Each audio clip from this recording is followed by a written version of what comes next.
Aquest és un acte realment preciós, de gran tradició cultural, que uneix a la perfecció la solemnitat d'un acte processional religiós i l'ús de la pirotècnia de tot tipus, amb tenaces llançant més de 1.000 coets de luxe, castells de focs de 120 quilos de pólvora i 2 punts de ramillets durant el recorregut.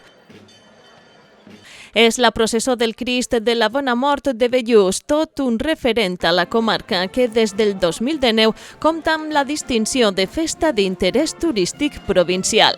Fou el diumenge 18 de setembre quan la localitat, immersa en les seues festes patronals, celebrava aquesta cita tan peculiar que compta amb la inestimable participació de l'Associació de Tiradors de Coets de la Processó del Crist, així com també la pirotècnia aitana, que oferiren un espectacle meravellós. Especialment perfectes perquè no ha plogut, així tot més bé de lo que teníem previst, a tots els actes ha participat moltíssima gent, ens han visitat molta gent també de fora, hem tingut un encontre de 60 caravanes que comportaven 100 persones disfrutant amb nosaltres.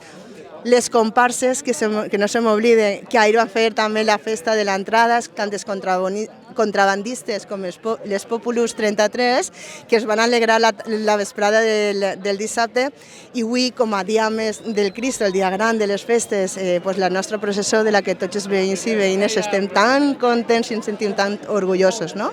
Perquè el que més i el que menys tots en este poble contribuïm a fer la festa gran. Són l'associació de coetes els que carreguen la principal tasca, no? El principal treball, però tots han posat un xicotet granet d'arena per a que això sigui una realitat, per a que tinga una continuïtat i abans hem aplegat a l'esplendor en el que se viuen les festes de Bellús. A les 8:30 s'encetaria la processó on 8 portadors durien a coll la bella imatge escultòrica del Crist de la Bona Mort, que data del 1941. A la creu parroquial li seguiria la música de dolçaina i tabal, i és que el folklore valencià també així va estar present. Cante al poble de Bellús en este camp popular, en este camp popular. I ho dic de tot cor al cantar a Jesús de la Bona Mort, que de Bellús és el patró. Molts són els veïns que acompanyen a la imatge, altres la veuen passar des dels balcons i altres són els que l'esperen al carrer per voler gaudir de les nombroses ofrenes de foc que tenen lloc al seu honor. Es diu que ja es tiraven coets a la processó en els anys 1900, però no fou fins el 1993, quan un grup de 8 amics formen aquest grup, que més tard seria la Penya dels Tiradors de Coets. A poc la gent es va anar assabentant, fent créixer el nombre de voluntaris que van pagant perquè es tiren cada vegada més coets. L'any 2008 comencen els tràmits per a formalitzar-la com a associació i convertir-se en el que és en l'actualitat. Ells han tornat l'esplendor, la llum i el soroll a tan solemne cita. És la nostra tradició, perquè jo ara tinc 61 anys. Jo de ben xocotet, ja els nostres pares ja ho feien. Pensa que l'origen serà que quan no hi havia llum elèctrica il·luminaven el Cristo en el foc dels coets, no?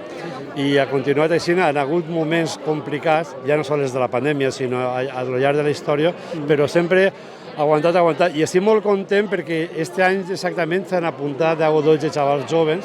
Som un poble molt xocotet, total som 350 habitants, però exactament som un grup de 50 persones de tiradors.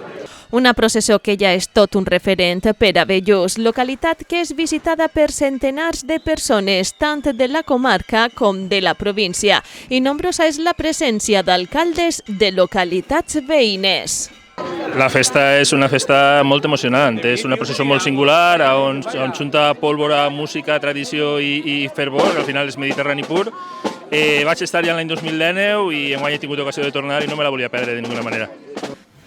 Els estrets carrers del municipi són escenari perfecte per a aquest espectacle festiu religiós, on també llueixen els festers i festeres, elles amb mantellina negra com senyal respectuosa. Todo el año y todo preparándolo todo, lo hemos pasado mal, en cuestión de dinero. Después de la pandemia, el primer año que se celebra bien. Pero bueno, bien, ¿no? Dentro de bien, muy bien, estupendo, muy bien. La verdad es que me ha gustado mucho. Hace muchos años que no fui festera y ahora la segunda vez. Un dels moments més emotius té lloc a l'entrada de l'ermita, on es realitza la tradicional roda de foc a la imatge abans de la seva entrada i un gran castell de focs com a colofó. Jo com a alcaldessa me sent molt orgullosa d'aquests últims 12 anys haver treballat per al meu poble.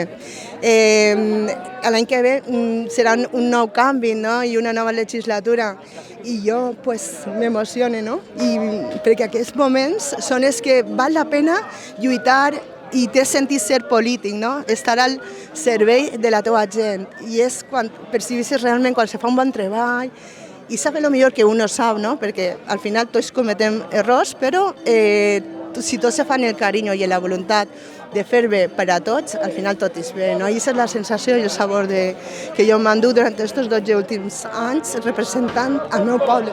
Efectivament, aquest és un acte màgic del que es té que sentir orgullós tot el poble de Bellús.